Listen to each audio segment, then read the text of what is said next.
Sud Radio et vous, c'est une question que se posent beaucoup de propriétaires de chiens et de chats. Quel antiparasitaire choisir et à quel moment faut-il traiter son animal de compagnie?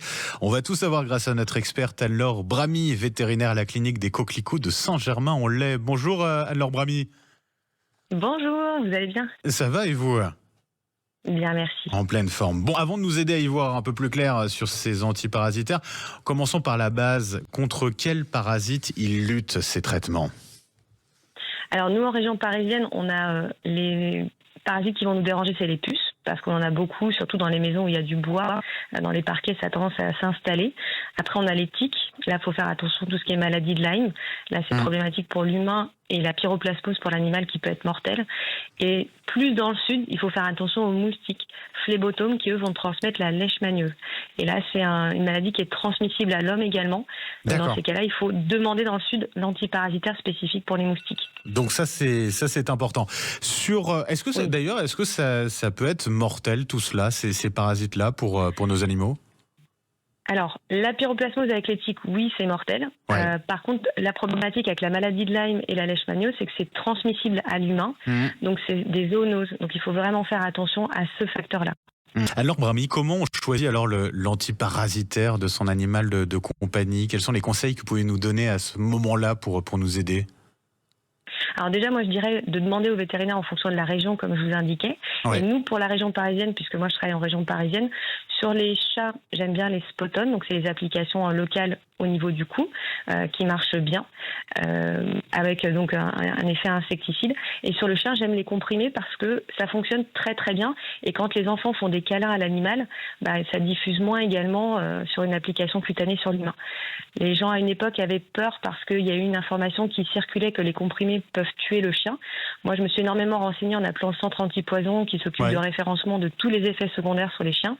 Et a priori, ce serait pas le cas. Donc, c'est pas une information scientifiquement confirmée et prouvée. Donc ça peut être une option intéressante en tout cas.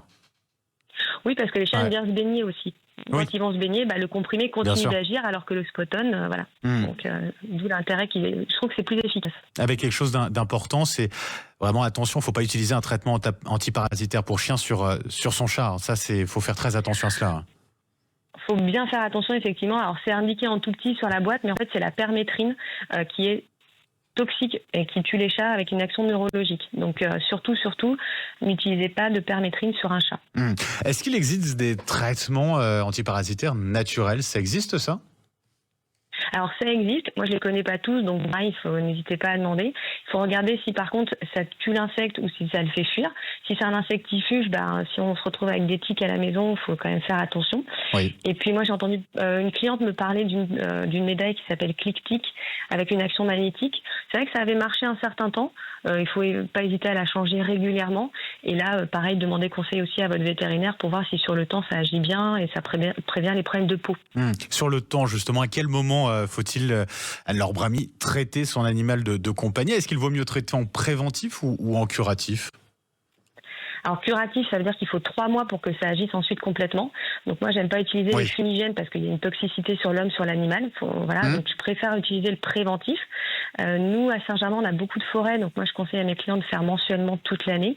Et pour les comprimés sur les chiens, j'aime bien le comprimé mensuel parce qu'il agit de façon constante. Alors que le trimestriel, je trouve que au niveau du 3e mois, on est sur une efficacité des fois un peu plus divergente en fonction des animaux. Et donc c'est important de poser la question aussi tout simplement à son vétérinaire pour avoir toutes les réponses à ce niveau-là, mais on les a grâce à vous. En tout cas, ce matin, Anne-Laure Bramy, je rappelle, vous êtes vétérinaire à la clinique des Coquelicots de Saint-Germain-en-Laye. Je vous souhaite une très belle journée. Au revoir. Merci, vous de même. Au revoir.